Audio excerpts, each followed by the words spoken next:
Hello guys, আসসালামু আলাইকুম। তো স্বাগতম জানাচ্ছি আমাদের আরো একটি নতুন ভিডিওতে। তো গত ভিডিওতে আমরা আলোচনা করতেছিলাম নবম দশম শ্রেণীর বিজ্ঞান বই থেকে অষ্টম অধ্যায়। তো অষ্টম অধ্যায় আমরা আলোচনা করতেছিলাম মাটি সংরক্ষণ এবং কৌশল সম্পর্কে। তো যাই হোক, আমরা আজকের ভিডিওতে এটা সম্পর্কে আলোচনা করব। তো পার্ট 1 এবং 2 এখনো যারা যারা দেখেননি তারা ডিসক্রিপশন বক্স থেকে অথবা আই বাটনে ক্লিক করে পার্ট 1 এবং 2 দেখে নেবেন। তো আমরা পার্ট 3 এর আলোচনা শুরু করব। তো এখনো যারা যারা চ্যানেলটি সাবস্ক্রাইব করেনি, চ্যানেলটি সাবস্ক্রাইব করে বেল বাটনটি বাজিয়ে দিবেন এবং ভিডিওতে একটি লাইক দিয়ে দিন, কমেন্ট করে আপনার মতামত জানাতে পারেন। এবং আচ্ছা, যাই হোক, আমরা আলোচনায় চলে যাচ্ছি সরাসরি। আজকে আর বেশি কথা বাড়াচ্ছি না। তো গত পাঠে আমরা যেরকমটা বলেছিলাম খনিজ পদার্থ আহরণের দ্বারা মাটি দূষণ, এটা সম্পর্কে আমরা আলোচনা করব এই তৃতীয় পাঠে। তো এটা সম্পর্কে আমরা আজকে আলোচনা করতে যাচ্ছি। তো আমরা একটু অ্যাডজাস্ট করে নিচ্ছি, তারপর করছি। আচ্ছা, যাই হোক, তো মাটি থেকে মূল্যবান খনিজ পদার্থ বা তেল, গ্যাস ও কয়লার মতো প্রয়োজনীয় সম্পদ আহরণের সময় প্রচুর মাটি খনন করে সরিয়ে ফেলতে হয়। এতে যেমন বিস্তীর্ণ অঞ্চলের ফসল হানি ঘটে, ঠিক তেমনি মাটি দূষণের ফলে মাটির উর্বরতাও নষ্ট হয়ে যায়। এমনকি অনেক সময় এর ফলে সৃষ্ট মাটি ক্ষয়ের কারণে তা আশপাশের জলাভূমি ভরাট করে মারাত্মক পরিবেশ বিপর্যয় ঘটাতে পারে। তো তারপর অনেক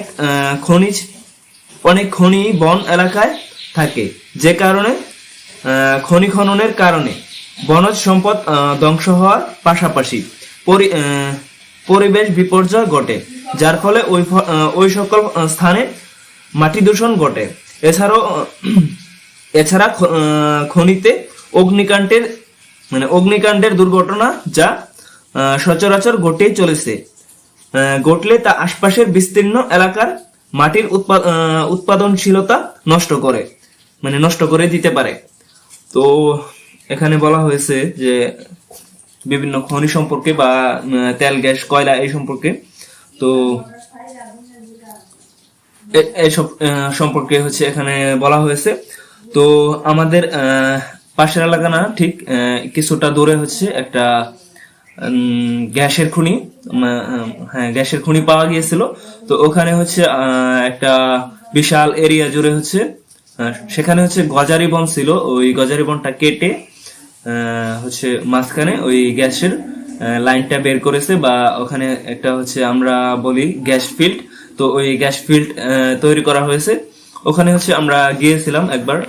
তো গিয়ে দেখি যে বিশাল এরিয়া জুড়ে এরকম একটা জায়গা তৈরি করে রেখেছে, এবং নিচে আপনার বিশাল মোটা মোটা পাইপ ঢোকানো হয়েছে মাটির নিচে। তো খনন করা হয়েছে, বা খনন করে ওখানে গ্যাস যত নিচে রয়েছে ওই নিচ পর্যন্ত সম্ভবত খনন করা হয়েছে, এবং খনন করে ওখান পর্যন্ত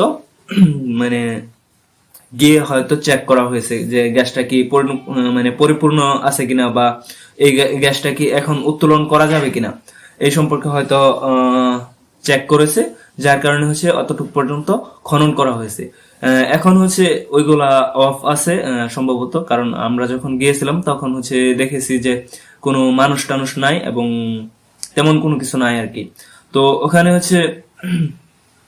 যদি সম্ভবত ওখান থেকে গ্যাসটা তুলতে পারে নাই, কারণ গ্যাস নাকি অন্য জায়গায় চলে গিয়েছে, কারণ এটা যেহেতু খনিজ সম্পদ, এটা প্রাকৃতিক ভাবে হয়ে থাকে। সেটা কখন কোন জায়গায় চলে যায় সেটা কেউ বলতে পারে না। তো ওখানে সম্ভবত ছিল না, আমরা যখন গিয়েছিলাম তখন মানুষ টানুষ ছিল না আর কি। সেই ভিত্তিতে বলছি যে সেখানে সম্ভবত ছিল না। তো এছাড়া অতিরিক্ত সার, কীটনাশক, আগাছা ধ্বংসকারী দ্রব্যাদি, গাছপালার অবশিষ্টাংশ, প্রাণীজ বর্জ্য, মাটির ক্ষয়, এমনকি কৃষিকাজে উন্নত প্রযুক্তির মাত্রাতিরিক্ত ব্যবহারের ফলেও মাটি দূষণ এবং মাটির উর্বরতা নষ্ট হয়। তো আজকে এতটুকু পর্যন্তই পড়বো, আর বেশি বাড়াবো না। তো এখনো যারা যারা চ্যানেলটি সাবস্ক্রাইব করেনি, চ্যানেলটি সাবস্ক্রাইব করে বেল বাটনটি বাজিয়ে দিবেন। আর এই আলোচনাটা এতটুকু পর্যন্তই থাকবে, কারণ প্রায় 5 মিনিটের মতো হয়ে গেছে। তো ভালো থাকবেন, সুস্থ থাকবেন, আল্লাহ হাফেজ।